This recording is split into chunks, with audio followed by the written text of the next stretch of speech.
আইসো দেও। এলন কাকা, এই মাসে দুধের টাকাটা দিলে ভালো হইতো। দুধের কয় টাকা হইছে এই মাসের? দুধের 3,000 টাকা হইছে। আচ্ছা এলো। বাবা তুমি এটা কি করতাছো?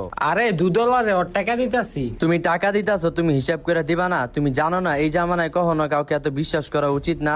আর তুমি তো জানোই যে আমি একজন সায়েন্সের স্টুডেন্ট, আমি হিসাবে খুবই পাকা। দাঁড়াও আমি তোমাকে হিসাব করে দেখাইতাছি এই মাসে দুধের কত টাকা বিল হইছে। ভাই আপনি এই মাসে কয় কেজি দুধ দিছেন? 50 কেজি। 50। 1 কেজি দুধের দাম কত? 80 টাকা। 80 টাকা। 50 ইন্টু 80 সমান সমান 4000। বাবা হ্যাঁ রে হপায় 4000 টাকা দিতে হইব। দেহি। ও কাকা, আমি তো হিসাবে ভুল করছি। 4000 টাকা হইছে, আমারও 4000 টাকা দেন। এলো বাবা তোর দুধের 4000 টাকা। আচ্ছা কাকা। আর তুই হিসাব করস?